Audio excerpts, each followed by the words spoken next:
దేవునామ స్తోత్రం. ప్రియమైన దేవుని పిల్లలారా, యేసు శిష్యుడైన యోహాను అబద్ధ ప్రవక్తలను గురించి బయలుపరిచిన మాటలు. 1వ యోహాను 4వ అధ్యాయము 1వ వచనం నుండి మనం చదువుకుందాం. ప్రియులారా, అనేకులైన అబద్ధ ప్రవక్తలు లోకములోనికి బయలువెళ్ళి ఉన్నారు కనుక ప్రతి ఆత్మను నమ్మక ఆయా ఆత్మలు దేవుని సంబంధమైనవో కావో పరీక్షించుడి. యేసు క్రీస్తు శరీరధారి అయి వచ్చనని ఏ ఆత్మ ఒప్పుకొనునో అది దేవుని సంబంధమైనది. ఏ ఆత్మ యేసును ఒప్పుకొనదో అది దేవుని సంబంధమైనది కాదు. దీనిని బట్టి దేవుని ఆత్మను మీరు ఎరుగుదురు. క్రీస్తు విరోధి ఆత్మ వచ్చునని మీరు వినిన సంగతి ఇదే. ఇదివరకే అది లోకములో ఉన్నది. చిన్నపిల్లలారా, మీరు దేవుని సంబంధులు. మీలో ఉన్నవాడు లోకములో ఉన్నవాని కంటే గొప్పవాడు గనక మీరు వారిని జయించి ఉన్నారు. వారు లోక సంబంధులు గనక లోక సంబంధులైనట్టు మాట్లాడుదురు. లోకము వారి మాట వినును, మనము దేవుని సంబంధులము. దేవునిని ఎరిగినవాడు మన మాట వినును. దేవుని సంబంధి కానివాడు మన మాట వినడు.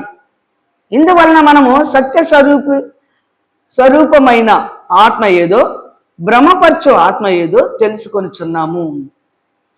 కనుక ప్రేమ దేవుని బిడ్డలారా, అనేకులైన అబద్ధ ప్రవక్తలు లోకములోకి బయలువెళ్ళి ఉన్నారు. ఇప్పుడు అబద్ధ ప్రవక్తలు ఎక్కువ మంది వచ్చారు. ఎందుకంటే యేసు ప్రభువే దేవుడు అయిపోయాడు. కనుక ప్రేమ దేవుని బిడ్డలారా, వారికి తమకిష్టమైన మార్గములలో తమకిష్టమైన త్రోవలను ఏర్పాటు చేసుకొని యేసు ప్రభుని దేవుడిని చేసుకున్నారు. గ్రంథములో ఉన్న లేఖనాలని నెరవేర్చుటకు వారు నెరవేర్చకుండా అబద్ధ ప్రవక్తలుగా, అబద్ధ బోధకులుగా, క్రీస్తు విరోధులుగా ఉన్నారని లేఖనాల్లో మనకి బయలుపరచబడి ఉన్నది. ప్రియులారా, అనేకులైన అబద్ధ ప్రవక్తలు లోకంలోనికి బయలువెళ్ళి ఉన్నారు కనుక ప్రతి ఆత్మను నమ్మక ఆయా ఆత్మలు దేవుని సంబంధమైనవో కావో పరీక్షించుడి. దేవుడు అంటే యెహోవా సంబంధమైన వారో కాదో మనం పరిశీలన చేసుకోవాలి. వారు చెప్పే బోధన బట్టి తండ్రిని కుమారుని ఎరిగిన వారే నిత్య జీవము కలిగిన వారు. తండ్రిని కుమారుని ఇద్దరిని ఒప్పుకోవాలి. యేసుని కుమారుడిని ఒప్పుకోవాలి, దేవుడు యెహోవాని మనం ఒప్పుకోవాలి. అబద్ధ ప్రవక్తలు, అబద్ధ బోధకులు ఈ లోకంలోకి అనేక మంది వచ్చి ఉన్నారు. వారు ఉన్నారు కనుక, వారు బోధిస్తున్నారు కనుక మీరు జాగ్రత్తగా ఉండండి అని చెప్తున్నాడు యోహాను. ఆయా ఆత్మలు దేవుని సంబంధమైనవో కావో పరీక్షించుడి. యేసుక్రీస్తు శరీరధారి అయి వచ్చనని. యేసు రక్షకుడు, క్రీస్తు అభిషక్తుడు. రక్షకుడు అభిషేకించబడి ఈ లోకానికి వచ్చి ఉన్నాడని నువ్వు నమ్మాలి. శరీరధారి వచ్చునని ఏ ఆత్మ ఒప్పుకొనునో అది దేవుని సంబంధమైనది. నువ్వు యేసుని దేవుడు చేసావనుకో నువ్వు అబద్ధ ప్రవక్తవి, అబద్ధ బోధకుడివి, క్రీస్తు విరోధువి. యేసు అంటే రక్షకుడు, క్రీస్తు అంటే అభిషిక్తుడు. యేసుక్రీస్తు శరీరధారి ఈ లోకమునకు వచ్చి ఉన్నాడని నువ్వు నమ్మితే నువ్వు దేవుడు ఏర్పాటు చేసుకున్న బోధకుడివి, ప్రవక్తుడు. ఇక్కడ అందుకే అంటున్నాడు, యేసుక్రీస్తు శరీరధారి వచ్చునని ఏ ఆత్మ ఒప్పుకొనునో అది దేవుని సంబంధమైనది. నువ్వు ముందు క్రీస్తుని గురించి తెలుసుకో. యేసుక్రీస్తు జగత్ పునాది వేయబడక మునిపే దేవుని యొక్క రాజ్యములో ప్రధాన శిల్పిగా, జీవములకు అధిపతిగా ఉన్నాడు. అంటే దేవుడు చేసుకున్న కుమారుడు ఫస్ట్ ఈ భూమి, ఆకాశం, సముద్రం లేనప్పుడు తన కుమారుని ప్రధాన శిల్పిగా ఏర్పాటు చేసుకున్నాడు జగత్ పునాది వేయబడక మునిపే. ఆ కుమారుణ్ణి రక్షకుడిగా అభిషేకించి మన దగ్గరికి పంపించాడు. యేసుక్రీస్తు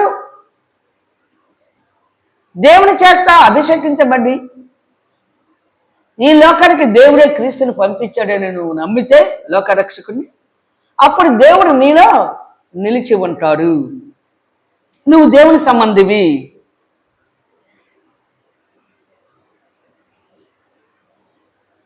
ఏ ఆత్మ యేసును ఒప్పుకొనదో అది దేవుని సంబంధమైనది కాదు.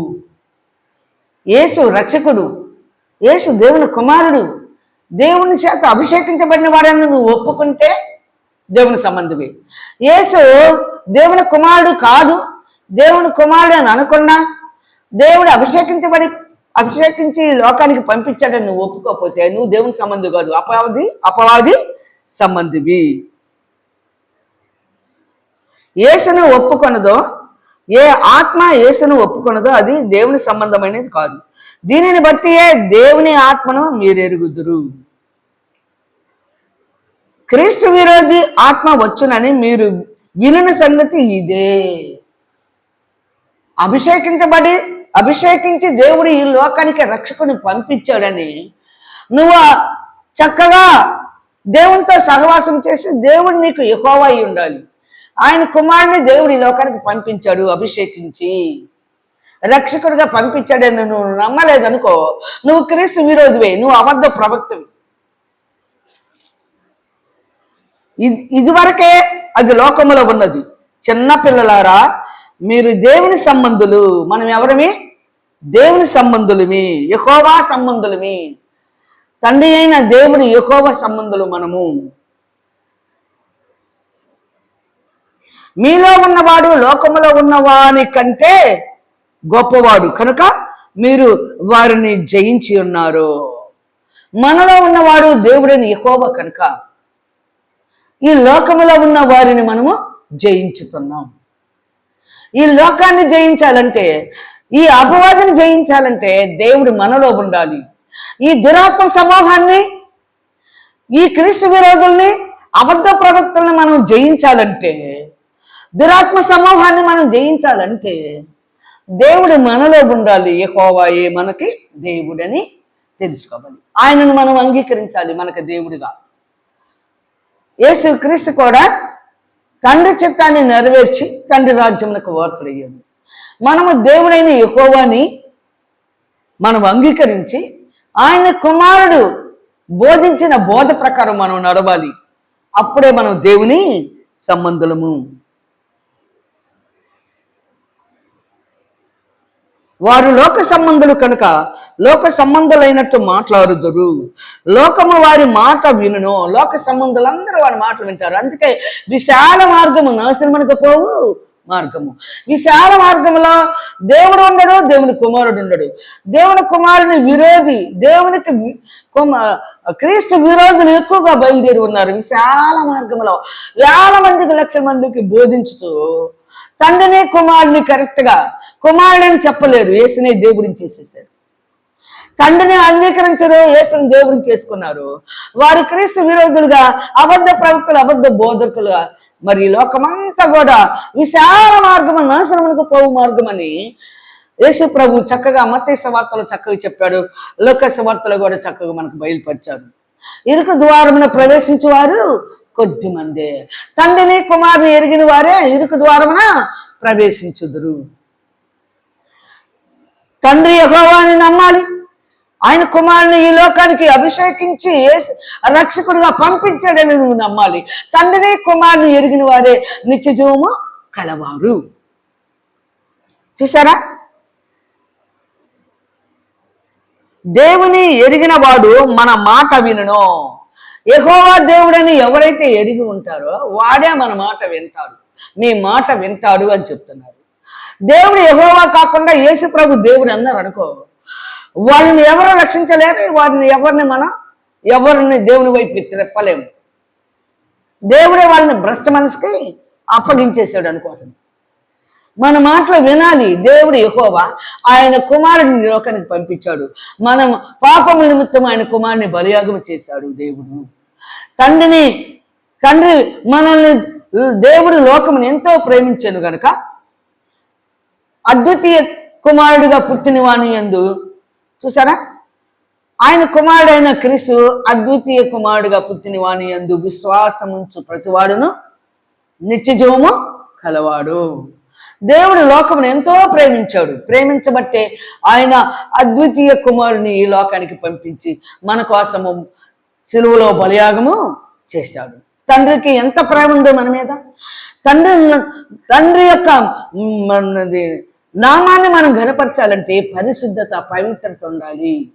నువ్వు లోక మర్యాదలను అనుసరిస్తూ పితృపారంపర్యాచారములు గాయకొనచ్చు, నీ స్వనీతిని ఆధారం చేసుకొని బ్రతుకుచు, నీకు ఇష్టమైన మార్గములు త్రోవలు నడుస్తూ తండ్రిని కుమారుని ఎరిగి ఉండేటువంటి చాలా కష్టం. అటువంటి వారికి తండ్రి లేడు, కుమారుడు లేడు. అదే దేవుడైన యెహోవా ఇక్కడ యేసు శిష్యుడైన యోహాను మనకి బయలుపరుస్తున్నాడు. తండ్రిని గురించి, కుమారుని గురించి మనకు చక్కగా బయలుపరుస్తున్నారు. అబద్ధ బోధకులు, అబద్ధ ప్రవక్తలు, క్రీస్తు విరోధులు అనేకులు బయలుదేరి ఉన్నారు గనుక వారి మాట మీరు వినొద్దు. వారి ప్రసంగాలను బట్టి వారి దేవుని సంబంధాల, అపవాది సంబంధాల మీరు చక్కగా తెలుసుకొని మీరు జాగ్రత్తగా ఉండండి. కనుక ప్రేమని దేవుని బిడ్డలారా, మనము దేవుని సంబంధులము. దేవుని ఎరిగిన వాడు మన మాట విను. దేవుని ఎవరైతే, యెహోవా దేవుని ఎవరైతే ఎరుగుంటారో మన మాటలు వింటారు.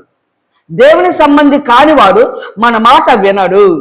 ఇందువలన మనము సత్యస్వరూపమైన ఆత్మ ఏదో, భ్రమపరచు ఆత్మ ఏదో తెలుసుకొనిచున్నాము. ప్రియులారా, మనము ఒకరినొకరు ప్రేమింతుము. ఎలా అనగా ప్రేమ దేవుని మూలంగా కలుగుతున్నది. మనం ఒకళ్ళని ఏం చేయాలి? తండ్రిని కుమారుని ఇద్దరిని చక్కగా తెలుసుకొని ఆయన సిద్ధపరిచిన విధులు, కట్టడలు, ఆజ్ఞలు, శాసనాల ప్రకారం మనం నడుచుకోవాలి. విశ్రాంతి దినం ఈ దినము విశ్రాంతి దినం పరిశుద్ధంగా ఆచరించాలి. అమావాస్య ఈ రోజు, అమావాస్యను కూడా మనం చక్కగా పరిశుద్ధంగా ఆచరించాలి. తండ్రిని కుమారుని ఎరిగిన వారే నిత్య జీవం గలవారు. ప్రతి విశ్రాంతి దినము, ప్రతి అమావాస్య దినమున సర్వ శరీరులో దేవుని సన్నిధికి వచ్చి దేవునికి మొక్కుకోవాలి. చూసారా? అటు మొక్కని వారంతా కళేబరాలని లేఖనాల్లో వ్రాయబడి ఉన్నది. చచ్చిన వారితో సమానము.